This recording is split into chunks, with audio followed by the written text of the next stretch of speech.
Morning, everybody. Delighted to be here to brief you on our presidency of the Security Council for the month of December. At the outset, let me say that I'm honored to be in New York as India's permanent representative to the UN to preside over the Security Council, coming, as it does, in the last month of our tenure of the Security Council this 8th time. Over the last 2 years of our membership of the Council, I can say with confidence that we have been shouldering responsibilities well and making every effort to bridge the different voices within the Council so as to ensure that the Council itself speaks in one voice as far as possible on a variety of issues. We will bring the same spirit to our December presidency. You would have seen the program of work for the month that was adopted earlier today by the Security Council. There are several routine and mandated meetings scheduled for the month based on their respective reporting cycles, as well as some mandate renewals that have been scheduled as well. Given the holidays that come at the end of this month, the program is very packed. Nevertheless, we have tried to leave space for any contingencies. Since you have the program in front of you, I will not get into the details. I will, however, brief you on our signature events. Sorry? Oh, the program is... It's on email. It is being distributed right now. So I was saying that we will now, I will focus on the signature events. The focus is on two major themes. One, an all-encompassing theme focused on building a new orientation towards reformed multilateralism. And a second theme will be a focus on the global counter-terrorism approach and the way forward. So let's first turn to reformed multilateralism. It is very clear that the UN of today is far from reflective of the true diversity of the UN's wider membership. 22 years after world leaders called for comprehensive UN Security Council reforms, we have not moved an inch, and there is even lack of a negotiating text.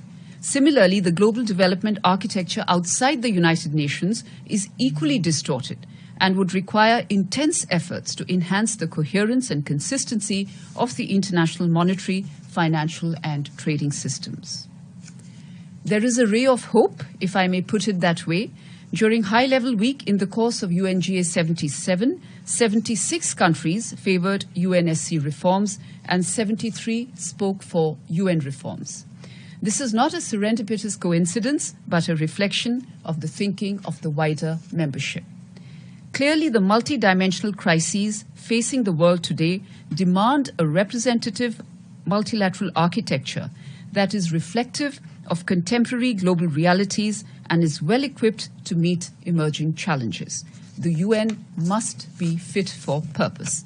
Given this background, the External Affairs Minister of India, Dr. S. Jaishankar, will chair an open debate of the Security Council on 14th December, which we hope will encourage member states to exchange ideas on key issues, specifically how to inject new life into multilateralism in order to ensure that the tools we have today are adequate to address the challenges of the future.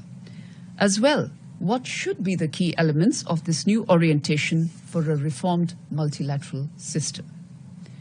No doubt, food for thought for all UN watchers. Then, on 15th December, the External Affairs Minister will chair a briefing of the Security Council on a global counter-terrorism approach, specifically an exchange of views on the principles and the way forward. The threat of terrorism is grave and universal, and it is also transnational in nature. You will also agree with me that there has been a resurgence of terrorism in recent times. There is also an increased risk of terrorists exploiting the proliferation of digitalization, new and emerging modes of communication, and financing technologies. The existing and emerging threats call for a renewed collective approach to terrorism. This high-level briefing of the Security Council will provide an opportunity for the Council to take stock and build on the recent deliberations of the special meeting of the UN Counter-Terrorism Committee held in India in October. As you know, India holds the chairship of this committee. It would also aim to arrive at a way forward for the global community's collective fight against terrorism. Now let me take this opportunity to also brief you very, very quickly on the special meeting of the CTC held recently in Mumbai and Delhi. This was the first time that the CTC met outside New York in 7 years, and also the very first time that the Security Council Counter-Terrorism Committee met in India. Adoption of the Pioneer Delhi Declaration manifested the resolve of the Council to deal with the new and emerging threats in a comprehensive manner through a set of recommendations for member states in the short term and the development of a normative framework in the form of guiding principles in a longer term. And this will guide member states in addressing the threat going forward. The presence of the victims from the Mumbai terror attacks of 26 November 2008 brought a poignant touch to the events, symbolizing the reposing of faith by the victims in the international community and a reflection that the Council, as a custodian of world peace and security, does pay attention to the pain of victims and would work collectively to ensure that not only would the victims get justice, but also that the world becomes a better place to exist by getting rid of the scourge of terrorism. Now, there will also be two side events coinciding with India's presidency. The first would mark the arrival of Mahatma Gandhi at the United Nations on 14 December at a simple ceremony. The Secretary General and the External Affairs Minister of India will inaugurate a bust of Gandhiji, which is to be placed in the prestigious North Lawns of the UN building. Needless to add, the event will take place in the presence of Council members, including the 5 incoming members of the Security Council, or the I-5. The second side event will see the launch of a group of Friends for Accountability of Crimes Against UN Peacekeepers. As many of you would know, a more robust peacekeeping has been one of our priorities in the Security Council, and in following up to Resolution 2589, which had focused on the safety and security of peacekeepers, the group of friends will keep the spotlight on an issue that is fundamental and, if I may say, existential to the task of peacekeepers. I would also like to mention that starting today, India has taken over another presidency, that of the G20. It is indeed an honor for us to lead a group that represents 85% of the world's GDP and 75% of global trade. As noted by our Prime Minister, our presidency of the G20 comes at a time of crisis and chaos in the world. The world is going through the after effects of a disruptive, once-in-a-century pandemic, conflicts, and much economic uncertainty.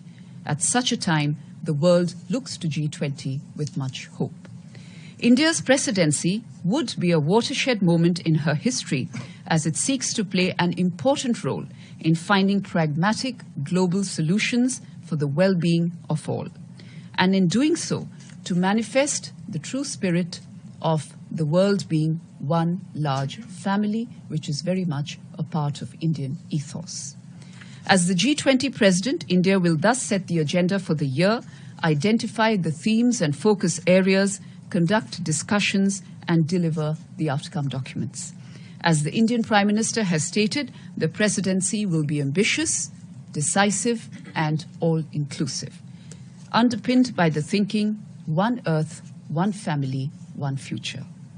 We see both these presidencies, that of the Security Council for this month and the G20 for the next 1 year, as a new responsibility for ourselves. We will try our utmost to ensure that the hopes and expectations of the global community are met.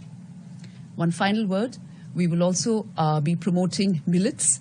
2023, as you know, is the International Year of Millets, and this was a resolution that was adopted unanimously by the General Assembly. Millets are very healthy, environment friendly, and in the course of the next few weeks and months, I would urge you, and we would certainly welcome you to some of our events where we will be promoting millets. Thank you very much.